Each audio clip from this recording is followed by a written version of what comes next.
Siang, rekan-rekan media, kami dari tim hukum pemohon nomor 2 atau mewakili Paslon 03 Ganjar Mahfud hari ini akan memberikan tanggapan terkait dengan persidangan pada hari ini yang disampaikan oleh Ketua Tim Profesor Todung Mulya Lubis. Silakan Pak. Oke, teman-teman sekalian, selain saya ada beberapa dari tim ya hukum Ganjar Mahfud. Saya hanya pendek saja karena jamnya sudah jam 13.40. Kita akan ada sidang lagi ya. Nah, dari beberapa hari sidang, satu isu yang paling menonjol ke depan adalah kewenangan MK dalam menangani sengketa Pilpres. Kutubnya ada dua. Kutub pertama selalu fokus pada kewenangan MK yang sempit dalam konteks penghitungan suara. Perbedaan perolehan penghitungan suara. Nah, kami menolak ya argumentasi itu. Kenapa? Karena proses Pilpres, pemilu itu tidak bisa dipisahkan dari proses pra pencoblosan, ya, pencoblosan dan pasca pencoblosan. Oleh sebab itu, kami meminta Mahkamah Konstitusi melihat itu secara holistik. Dan kedua, ada persepsi yang sempit, yang salah kaprah bahwa persoalan TSM itu tidak ditangani oleh MK. Dia ditangani oleh Bawaslu. Ini juga salah kaprah. Kami tetap melihat bahwa persoalan TSM itu merupakan bagian dari kewenangan MK.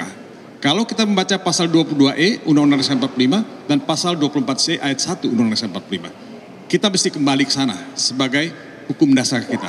Nah, saudara-saudara, ya, dalam konteks ini tadi ada ahli yang menjelaskan dan memaksakan ya, proses pembuktian pidana dalam proses pembuktian sengketa Pilpres. Menurut saya itu persepsi dan imposisi pemaksaan yang keliru, yang salah ya.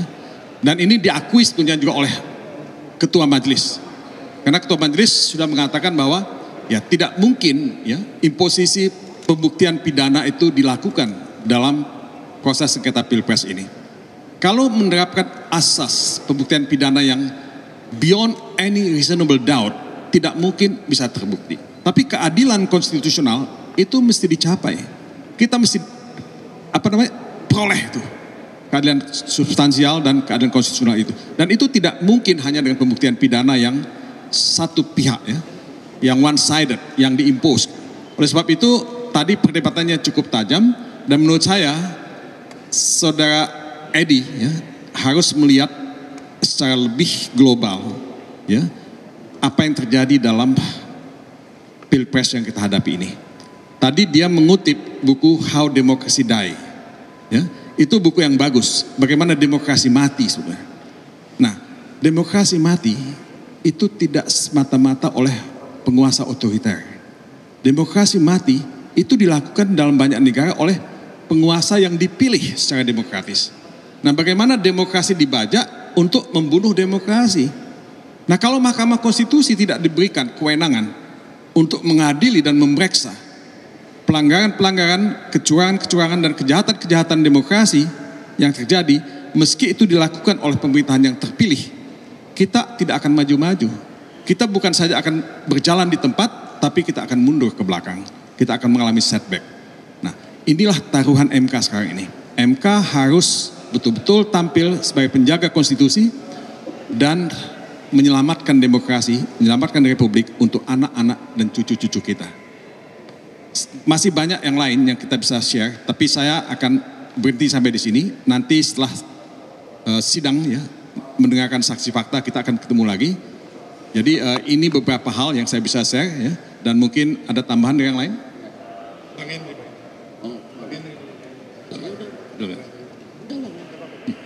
Oke.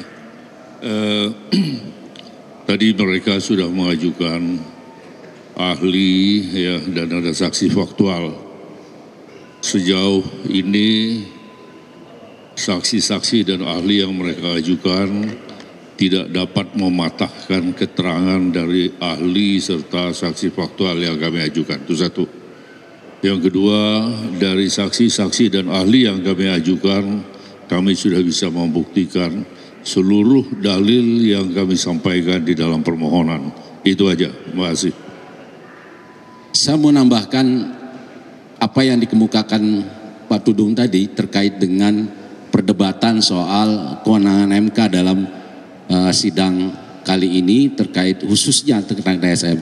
Kalau kita kembali melihat hasil judicial review putusan MK nomor 85 tahun 2003 soal pembelahan rezim pemilu itu sebenarnya sudah selesai.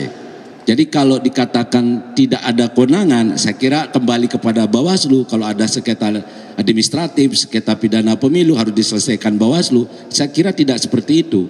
Tapi bahwa proses dari hulu hingga hilir ada suatu soal yang sangat serius dalam pemilu kali ini. Makanya kita ini sebenarnya bagaimana meyakinkan mahkamah tidak soal kewenangan yang harus diperdebatkan, tetapi bagaimana membuktikan dalil-dalil yang kami dalilkan di dalam permohonan kami. Dan alhamdulillah kita bisa sampai hari ini cukup memberikan terang benderang penjelasan soal berbagai fakta dan keterangan para ahli. Saya kira itu. Terima kasih. Ya, terima kasih rekan-rekan media bahwa ahli yang dihadirkan pada hari ini tidak bisa memperkuat penjelasan dari pihak terkait. Jadi bantahan terkait soal bansos tidak bisa dijelaskan oleh pihak dari ahli.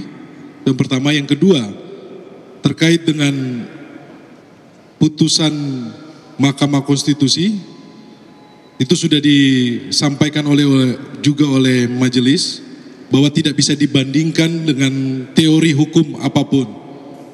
Kemudian kalau kita bicara soal ilmu pemerintahan, tadi ahli juga menjelaskan secara jelas bahwa adanya terjadi netralitas dan itu secara terang benderang. Ini sesuai dengan permohonan kami 03. Pelanggaran netralitas.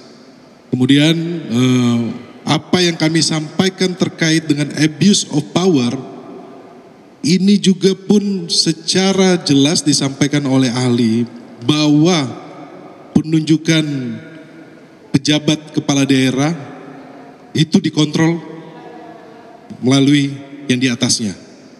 Dan kami juga sempat menanyakan terkait dengan PJ kepala daerah yang ada di Jawa Tengah yang indikasinya menjemput 02 menggunakan atribut 02 yang tetapi tidak diproses oleh Bawaslu dan secara terang benderang tetapi tidak dilanjutkan oleh Bawaslu, tetapi kontradiktif ketika banyaknya ASN yang di tingkatan yang di bawah yang dikenakan sanksi. Ini menunjukkan bahwa ada relasi kuasa, ada perintah dari atas ke bawah, tetapi perintah yang memerintah dari level atas tidak dikenakan sanksi, tetapi di lapisan bawahnya banyak yang terkena sanksi.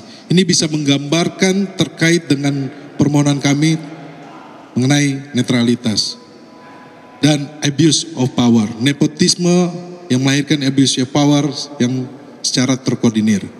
Mungkin itu gambaran dari kami persidangan hari ini bahwa ahli yang dihadirkan oleh pihak terkait tidak cukup meyakinkan untuk persidangan yang mulia ini. Dan kami juga sangat menyayangkan apabila ada kata-kata atau gimmick-gimmick karena ini bukan pertandingan sepak bola.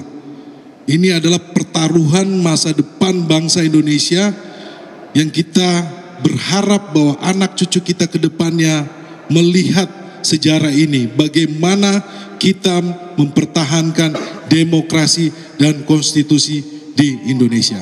Oke teman-teman, terima kasih. Nanti kita tanya jawab. Sorry ya. Terima kasih.